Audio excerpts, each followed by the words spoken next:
Welcome to the Grace Hour Show, a Christian program that takes a dive into our daily challenges and helps us learn our faith in a practical way. I'm Paul Andrulonis, joined in the studio by Philippe Serradji. Hello. How are you doing today, Philippe? I am doing pretty good, thank you. It's prayer week here at Greater Grace, absolutely. And the week of Grace Hour is centered on prayer, and prayer is so great. I love prayer. At my Bible college class, we pray for sometimes 30 minutes to start the class just to kind of get ourselves in the right frame of mind. And I think this conversation about prayer is one that I'm really looking for. I mean, I'm always looking forward to our conversations. But this no, you one don't. is really looking forward to it. And on Grace Hour this week, we're talking about different heroes of our faith, or people that were prayer warriors, I guess, for lack of a better term. And yesterday was Brother Lawrence. And today we're going to be talking about Amy Carmichael. Yes. And maybe we can go through a little bit about a history of who she is, why she is one of the prayer warriors that were chosen for this week. And we'll talk about how prayer was part of her life, and how we can look at her life and see her prayer life. She also wrote a lot of books, and how we can use them in our life in a practical way, which is what the Grace Hour Show is about. So, yes, it's in the intro. Who's Amy Carmichael? You know, you. Oh, you want me to say it? Yeah. You just want to have a sip of your coffee. That's why I drank my coffee before the show, because I didn't want to have to make you speak when I'm taking a sip of my coffee. That's our signal, okay? I drink my coffee, and then that means you talk, and then... And wait, I need a coffee then if I want you to talk. So I don't know, but it's too late now. I cannot leave the studio and get a coffee. So you should let me know these things ahead of time. Now we have to figure out in front of everybody, and people are wondering why do they have to talk about this? Yeah. Even Jehu is disappointed with us today. You know, I mean, Jehu is not easily disappointed. He's hard to please. Yeah, it's hard to please too. But I mean, anyway, so. Well, he wants to know who Amy Carmichael is too. Well, yes, he does. Well, he could read about her, you know. It's okay. Anyway, so where were we? Yes, Amy Carmichael. What do we know about her? Well, she's like late 19th, early 20th century. I put the dates down there. So yeah, she died in 1951. So it's like fairly recent in one way. It's not like one of those missionaries from back in the day. She was initially from Ireland.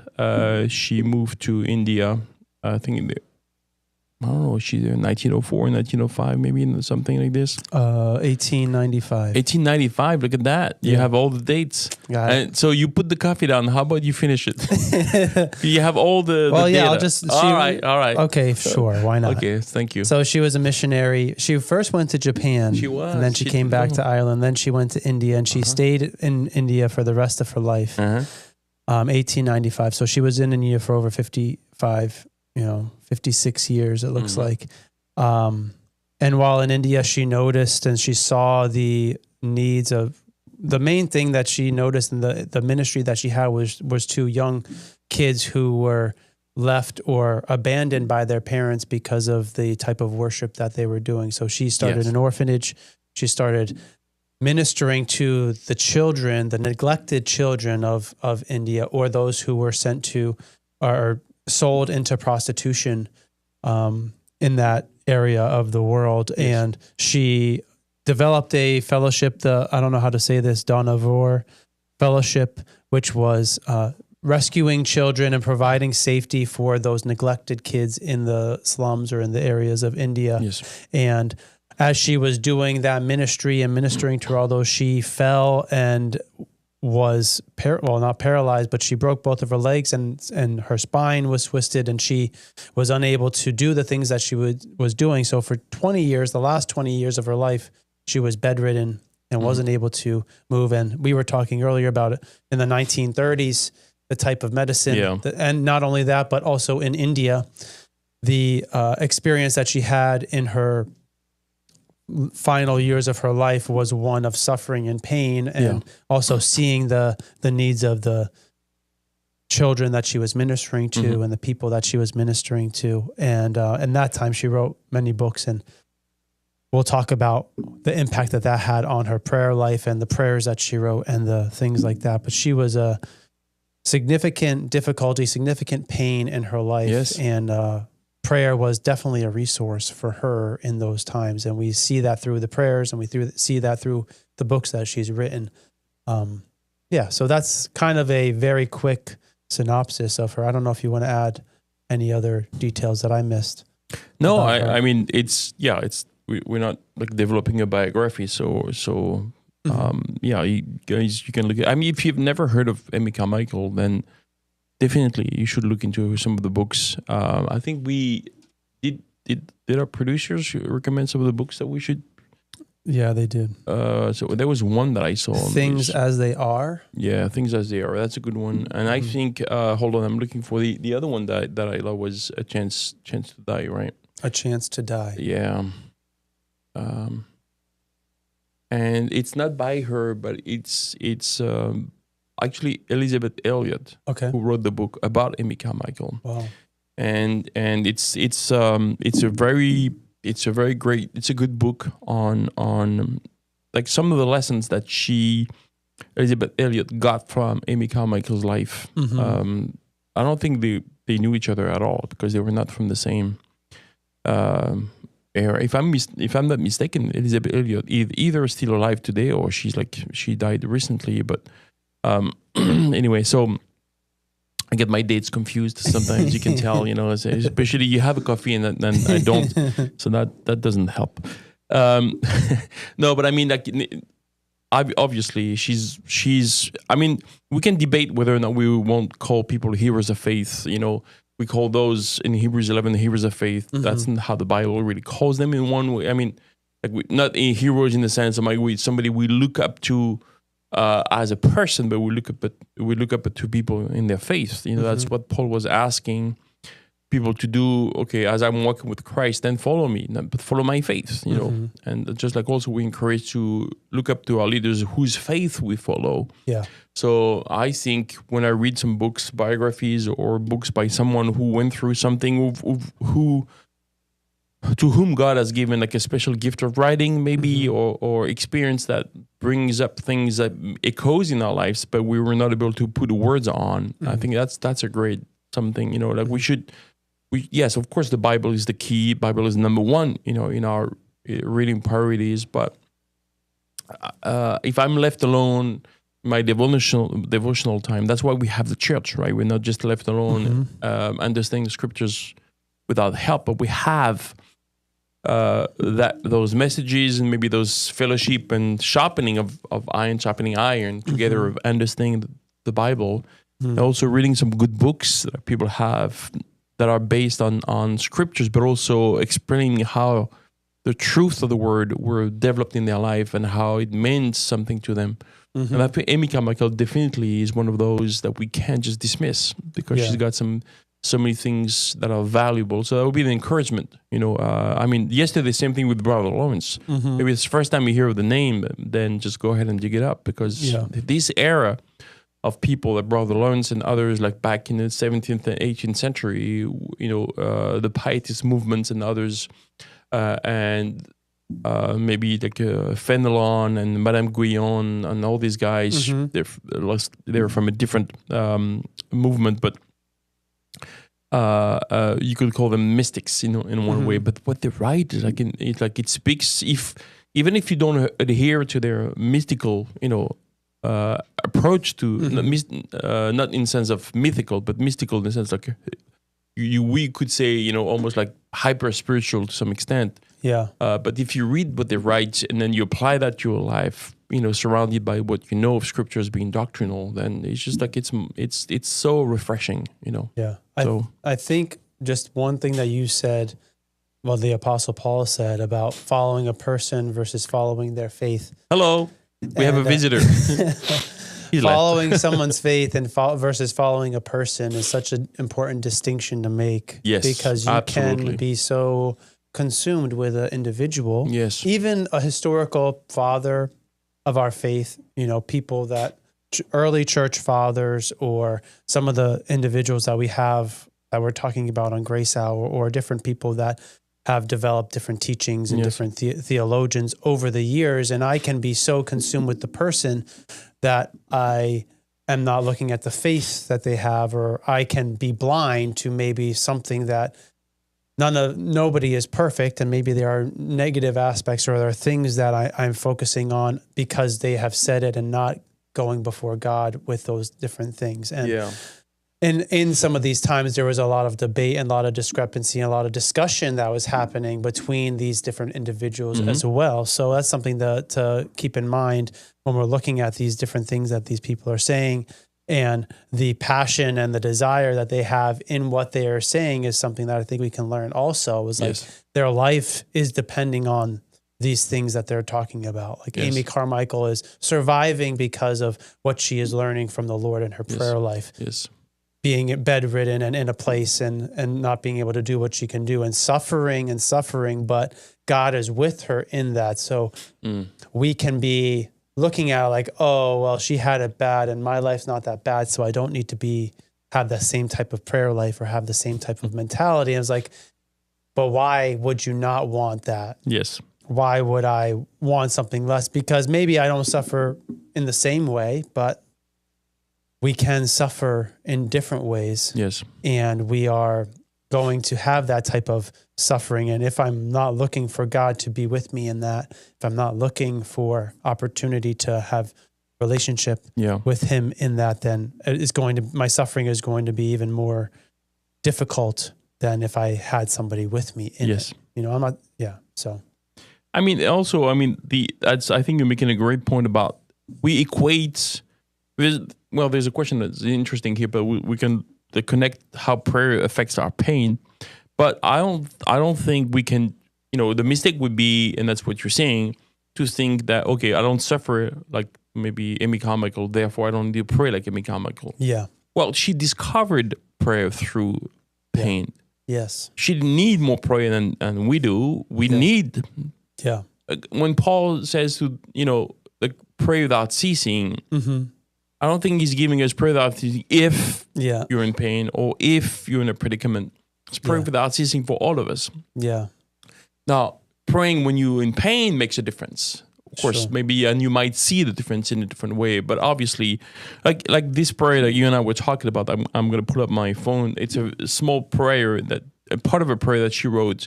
But I think just think about the way she starts, my Father, quiet me. And that, in a way, it's so interesting because there's one thing we do share with her in that way. It's the noise around us. Yeah. The constant noise. And for her, maybe the noise was all the suffering children she had to attend to and the pain that it brought to her by realizing there's more. And some of the newsletters she wrote were not appreciated back home because she was very graphically explaining what was the issue. That was that was uncomfortable for people. So that noise and the noise we have today with everything we have surrounding us, of course, the technology brings the noise in like actual noise and also like a mental noise, psychic noise. Yeah, the psychic noise, as we as we know, we might call it in our church in that way, with this noise in our own head. Yeah, and I think there's this small prayer, like can I find quietness, and if I can't, can I ask God to give it to me? That is a huge prayer that she had to learn in her life, like being bedridden. And one thing that maybe we could mention now about her biography, there was before the pain. I mean, before the accident, because she had neuralgia, so she had pain also. Before that, there was no books. And then the pain and the bedridden, and there's like dozens of books that she wrote. In His sovereignty, God stopped her in her track. She wasn't be able to attend to her ministry the way she thought she was supposed to, but then here we are in 2025 benefiting, from 75 years later, she benefiting from her writing and her experience with Christ, and that's pretty amazing, in that way. So no, we don't equate the amount of pain equals the amount of prayer. I think prayer without ceasing applies to any of us. If you're healthy, your family is okay and doing great, you're financially set, and you have everything going for you, prayer without ceasing still apply. So yeah, I think that's. Yeah, she learned to pray because of her pain. She learned that intimacy. She learned that quiet. I think the quietness piece is such a important thing for us to focus on or to cherish and to seek after and to work for, because it's so easy to always have noise. It's so easy to always have something playing on in the background, whether it's literally something playing in the background. If you notice how much like technology or just like AirPods or headphones or whatever, like there are some people that literally have something playing in their ears all day long. And I am always baffled. I'm like, what could you be listening to for that long? Yeah. And in some cases, it's like you're not even listening to anything. It's just background noise of your life. Yeah. And it just becomes white noise at some point. But having that time or having the quietness, having no noise, we as a city, as someone who lived in the city in Baltimore my whole life, my parents just moved out to the county into a smaller neighborhood where there's like no noise. And that's my neighborhood. That's where you're living now as well. And my dad has told me multiple times, like, it's just so quiet. Yes. It's just like quiet, and you can there's nothing, and like when we first moved, lived in the city and moved out to the county, I was like, it is quiet. You don't hear the sirens, you don't hear cars whizzing by, you don't hear all the different things that go along with the city life. And part of it was like, oh, well, I miss they have white noise machines that has the sounds of the city so that you can fall asleep to the sounds of the city. But like when we realize when you see, okay, so much noise, and then you see the quiet, like you can feel uncomfortable at first, but then when you embrace it and when you see the things that you can hear or the things that you're missing or how quickly you can be distracted or whatever, you start to cherish the quiet and you don't appreciate the noise as much. And I think like that's where God wants us to be, is like appreciating that quiet time so that we can hear when he speaks to us and listen for what he has to say. And even in our own minds, like we have the noise of whatever soundtrack that we have playing in our mind of the thoughts that repeat and repeat and repeat, and the feedback loop that we give ourselves in, whether it's positive or negative or whatever the case is, it can impact the way that we relate to God or our prayer life with him. As I can't even focus or pay attention to anything right now. How am I supposed to pray to the Lord, or how am I supposed to hear what he has to say to me? And it's something that we have to kind of be intentional about, I have to make a decision. Like, I'm going to take some time and be quiet. And some people maybe don't have that type of time, or they don't think they have that type of time, but it's something that can be very beneficial, I think, especially given the world that we live in and how much noise we encounter. Yeah, I mean, just to keep that idea of so I've known people who lived in city. I lived in Paris for 10 years, and it's a pretty noisy city. It's like New York City. It's very busy. I mean, I was blessed to not live on the street, but I have my apartment in the inside, a courtyard, which made it a lot more. But then you're surrounded, with hundreds of apartments because you're in the building, and then there's always something going on, and a couple times, even issues where the police was involved, and anyway. So, and then when you do that, you leave then. And I know if you ask my wife, she told you a couple of times when we lived in Paris, we went to a quiet place just for a couple of days. And she was like, she couldn't sleep the first night because there was no sound at all. And that's frightening. It's so interesting when and then not because she was afraid of her own thoughts, not in that way, but she was sensitive to the fact that she's used to having presence around. And this is in this cabin, there's no one in 25 miles radius. So, and yeah, I mean, well, it's so quiet, you can hear everything. Yes, or that as well. You can hear things, what was that? Sounds you cannot identify. Exactly. And anyway, so yeah, so yesterday was like presidential, day, the President's Day. So we decided to stay home yesterday. We didn't do anything, and then I think I saw one car drive in front of my house. That's how quiet my neighborhood is. Wow. And there was one of the guy who's he was busy that day, so he had to come at least one in front and then back. So yeah, I think the area where we live, where your dad and your family lives, and I live, there's a few people from out just living the same way. I have to drive 10 minutes before I can find a place I can do some shopping. So it's quiet. Yeah. It's super helpful.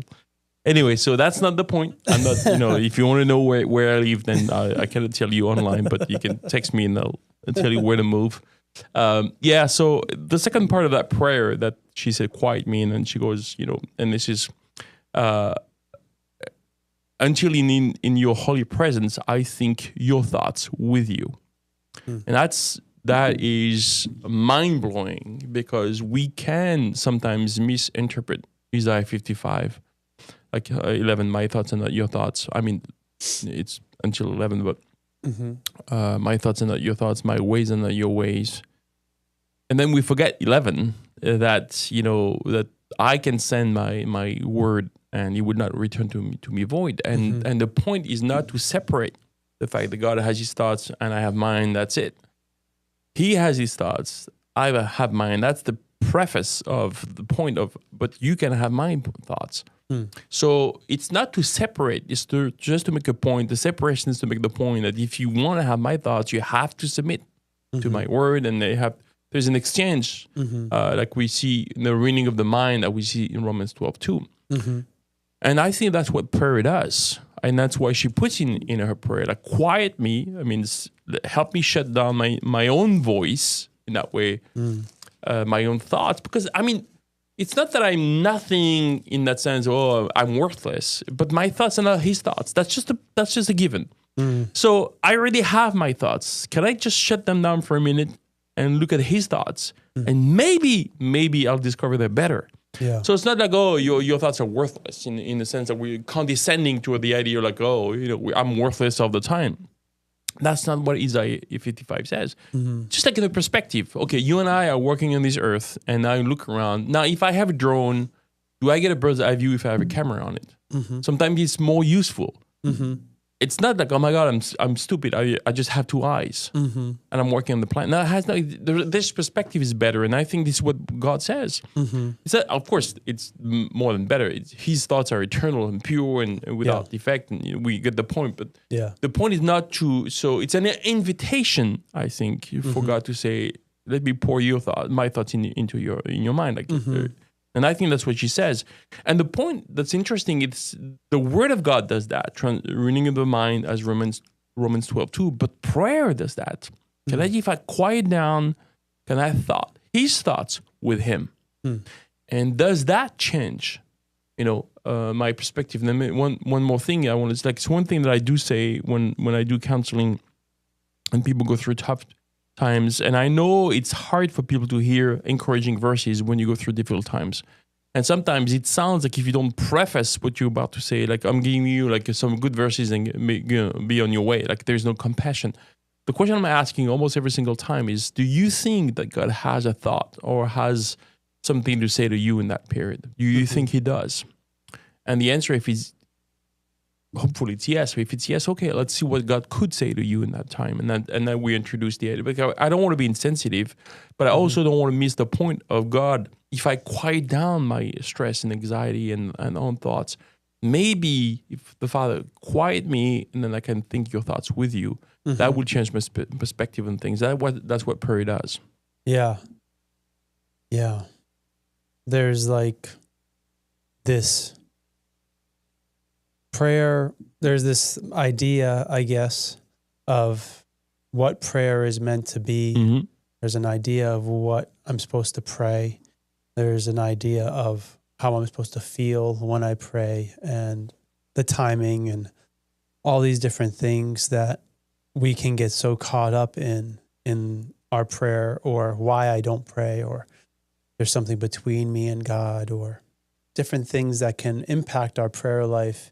And we maybe have a concept of, it's not that bad, I don't need to pray, or like you're saying, going through a time of suffering or a difficult time, and does God have something that he wants to say to me in that time?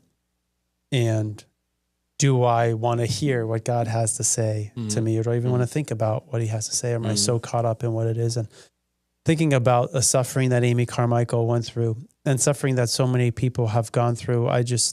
In Philippians chapter 3, there's the verse 10 and 11 says that I may know him and the power of his resurrection and the fellowship of his sufferings, being conformed to his death, if by any means I may attain to the resurrection of the dead. And I'm just thinking about thinking God's thoughts with him. Is that what the quote, that's what the prayer said, like, and suffering, the sufferings that Christ suffered with, like, he's with me in my suffering. Yes. Am I with him in his suffering? So using that same type of connection there, if I'm thinking God's thoughts towards me, maybe I'm suffering Christ's suffering as well, to understand that he's with me in that and to be able to hear what he has to say. Like in that verse, knowing him, the power of his resurrection, I know what God can do. Yes. He can raise people from the dead. He can heal the blind. He can part the Red Sea. He can do all these different things. But am I recognizing the suffering that he also has gone through? We can focus so much in our prayer life on him healing. Like Amy Carmichael could have been praying for him to heal her and be disappointed in him not. Yeah. And in our prayer life, we can be so focused on God relieving us of the tension, relieving us of the pain, taking away the difficulties that we're experiencing, and giving us this life that is free from those things. But what if my prayer life is about knowing him in those things, knowing him in the pain that I'm experiencing, knowing him in the difficulties that I'm experiencing, knowing him also maybe in the joy and the peace and the positives. I don't want to just focus on those negative aspects of our life. But obviously with Amy Carmichael as an example, she had those sufferings that happened. But my prayer life is not a list of me asking God to do stuff necessarily that I want him to do, but it's about me drawing closer to him and seeing what he is doing in those different things that I'm experiencing. And I think as another example is Jesus, like in the Garden of Gethsemane, when he is praying to the Father to relieve, like in his distress, Lord, if please take this cup from me, right? It's too much for me to handle. I'm experiencing turmoil. The literal weight of the sins of the world are on my shoulders, but not my will, but your will. Yeah. And in our prayer life, are we able to embrace those things that are too much for him and also submit to his will, not our will? And that's, I think, the quietness.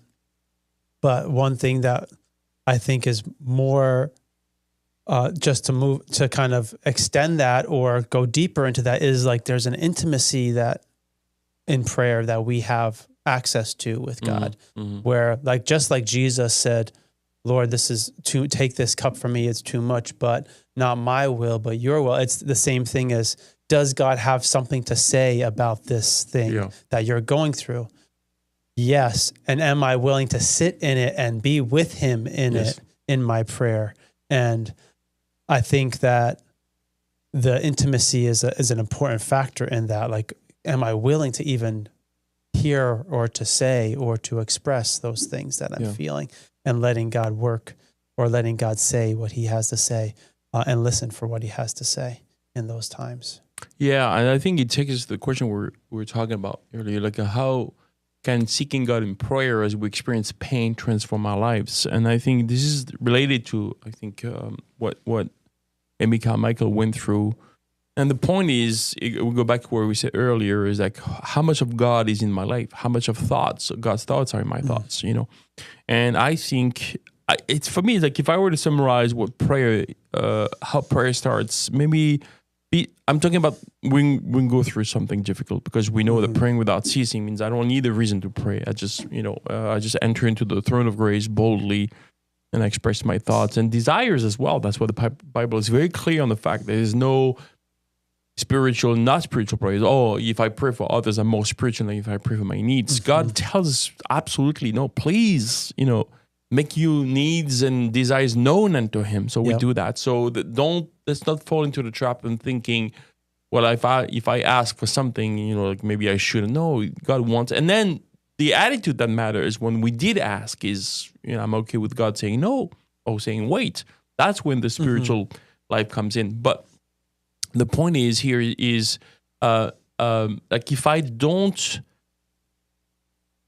pray if I don't realize two things. Number one is I cannot do anything about my situation, but God can. That's number two. That's it. And that takes me to prayer, because who else? No one. Okay. Whom have I, David asked questions, in heaven besides you? Yeah.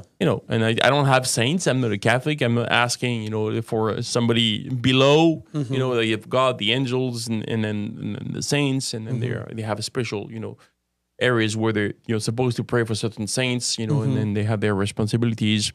In French, we have an expression: it's always better to ask God than the saints, and meanings that you always go to the top. We apply that to anything in life, the job, and anyway. So, but the point really being is, how does seeking God in prayer, it help us process pain in our lives? Just by, as we said earlier, and as you said earlier, change of perspective. And not in the sense that we're demanding that God gives us a reason. Like, I don't see Job. Yeah, it's Job or Job. Job in the Bible. I don't see Job, getting an answer for any of his questions, because God is asking him questions, and he just completely shuts him down. Yeah. Not in the sense, you're stupid, shut up, you don't know who you are. But is it possible? What I take from those many questions that God asked Job is putting his thoughts into him. This is who I am. Is it possible, now that is it possible that I may have reasons completely unbeknownst to you? And I think it's one thing that I realized. Did Amy Carmichael pray that God will remove the pain? I'm sure she did. Pain is not something you don't care about, so you do. Would she know that 75 years later, millions of Christians will read her books? I don't think she understood that. Just like Job did not understand the spiritual battle that was surrounding his circumstances.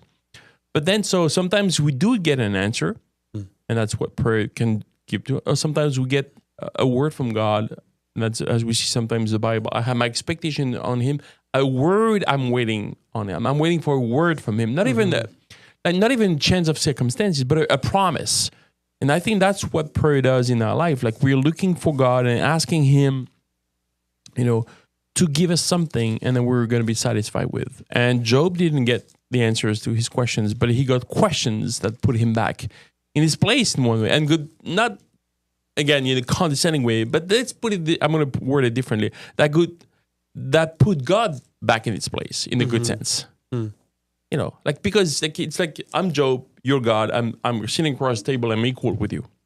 That's what's going to happen, bro. Until you ask me like 80 questions plus, and I realize, oh no, we're not. I was like, no, I don't. No, I'm good. I'm good. I've heard about you, but now my eyes have seen you, and it's a whole different. So I could ask more questions. I'm sure I could, but I don't need those. And I think that's what prayer does, and that's how answering this question, it transforms our lives in terms of our experiences. We see things from God's perspectives, maybe a little more when we are in prayer.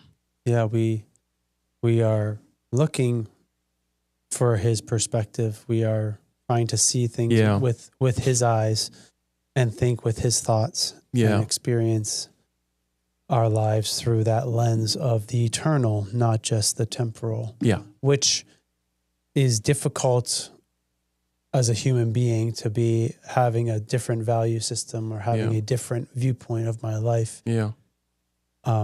Losing your life, laying down your life, all those things that go into our Christian walk of faith. And one of the things that I was listening to a message or a podcast about prayer just yesterday, and just thinking about prayer in general. And they were talking about asking and like a lot of prayer that when Jesus talks about it, or when it's talked about in the scriptures, is talking about asking. And they said, a one word definition for prayer is ask, Yes. But they talked about Tyler Staton, I think is the name of the guy that was on the podcast. And he was just talking about the requirement or the need for intimacy in order to determine what the ask, whatever you're asking for. Yes.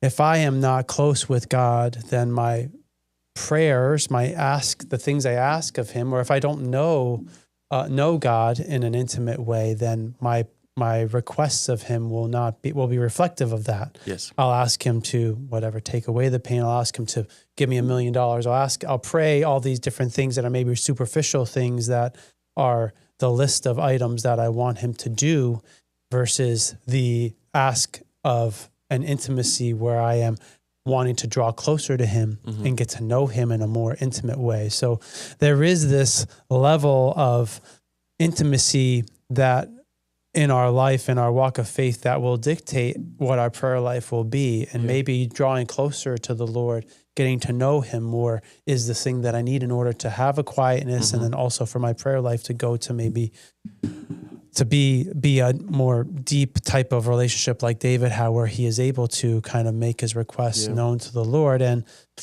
similar to my kids coming up and asking me for something, I'm their father, and there's a relationship there, and they know they can come and they can ask me whatever it is they want to ask me.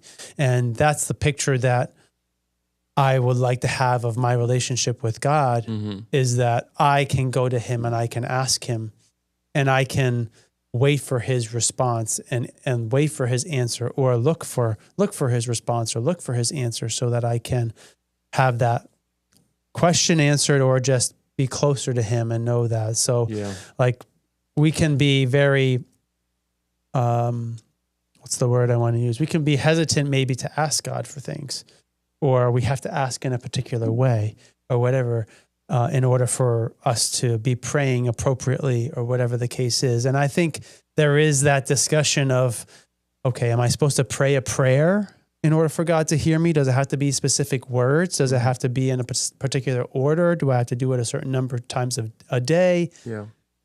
And then there's the other end of the spectrum where I can say whatever I want, whenever I want, and I can go to God humbly, and I can go to God with my words. So I think maybe we can talk about that, maybe just to finish out the episode, just thinking about the comparison between those. Because you read a prayer by Amy Carmichael. We have different examples in the scriptures of Jesus demonstrating or teaching his disciples how to pray, and how those different prayers or different psalms or whatever can help us in our prayer life. I think is something that is really good for us to discuss or to consider.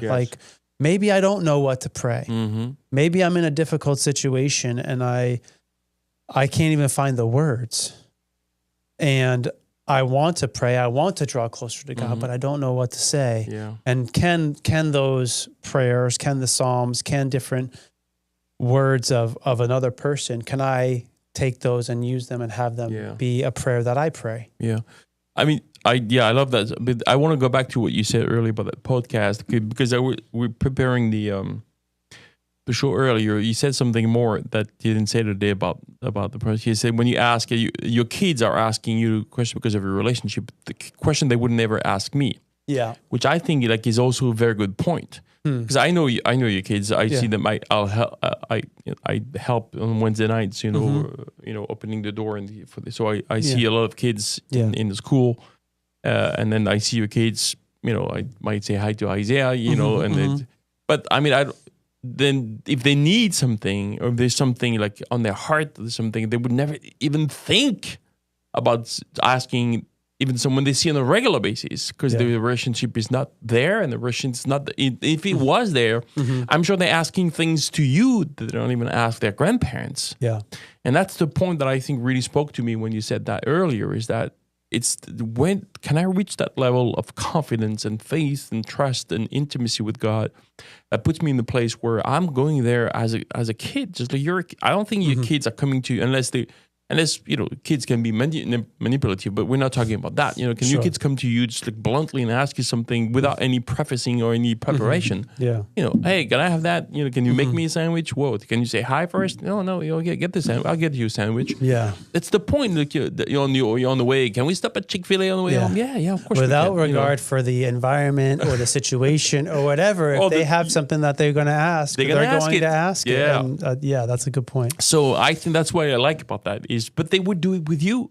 Yeah. Oh, with your wife, of course, but they wouldn't with anybody else. Yes. And if they would, it would be like pointless. Like, I don't even know who you are. Like, what? I'm not giving you a sandwich. Go away. Go and get your dad. something. Yeah. So that's really something I just thought was amazing. So yeah. So anyway, so I didn't want to lose that part because that just blessed me in that sense. So yes, we have like, when you and I were talking, so in a Christian circles, like maybe they would sing hymns more than they would sing like contemporary music.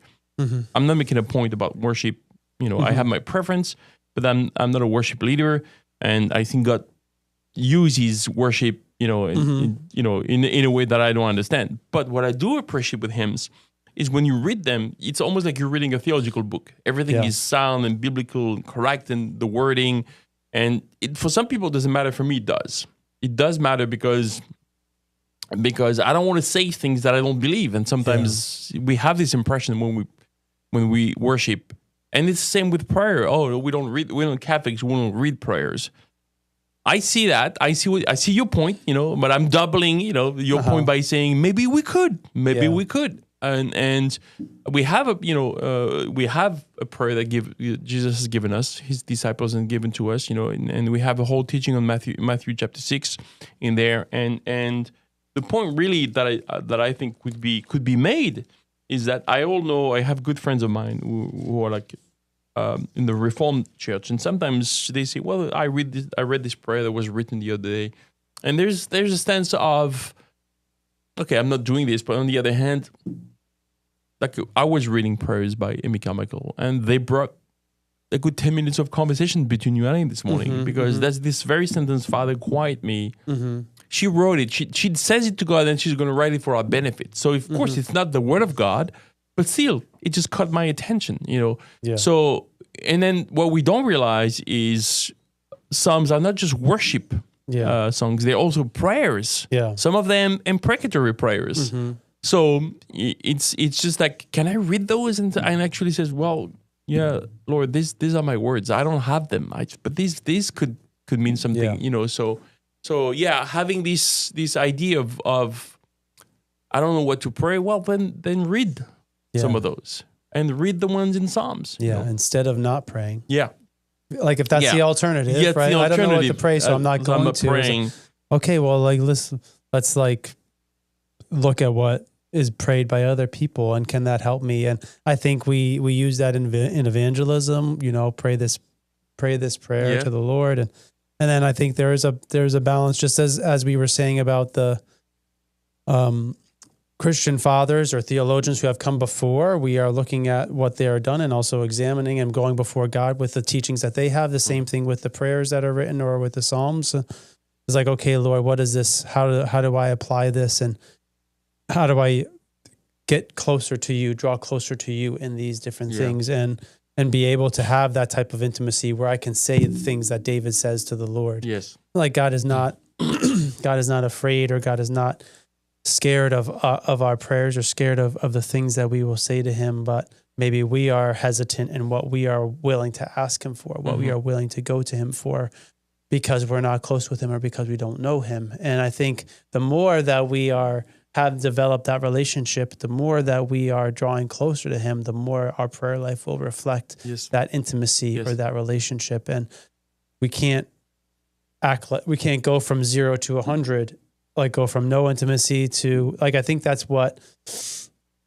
people relationally in our world, like it's not a immediate gratification type of thing. Yeah. It's like a difficult developmental aspect of our walk of faith, where maybe I need to pray and I need to develop a habit, or I need to kind of be intentional about what I'm doing, what I'm praying about, and understanding, like you're saying, about the asking like going to God and making that ask, because I know that he will hear me. I know that he will, maybe his answer will be different than I want it to be, but am I ready for his answer? And having that, your will be done, as Jesus was praying, that type of mentality, like not just like giving in to like giving up on what my thoughts are and giving up on what I think my life should be, but maybe my thoughts can be infused with his thoughts towards me.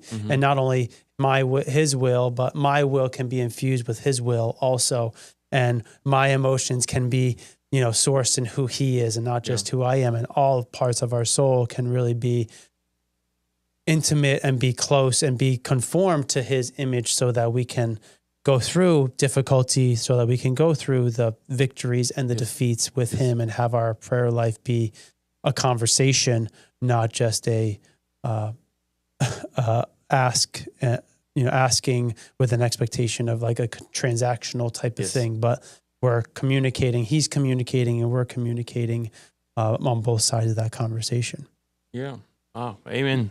Amen. And we had a good time talking about prayer. Yeah, so. I love prayer. I love, so there's prayer times happening on the campus this whole week. I don't know the times off the top of my head, but I believe in the morning and in the evening, there's prayer in the chapel.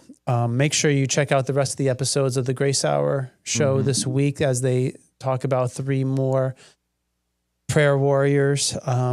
And make sure you subscribe on Apple Podcasts, Spotify, YouTube, Facebook, all the different places. And have a great rest of your day.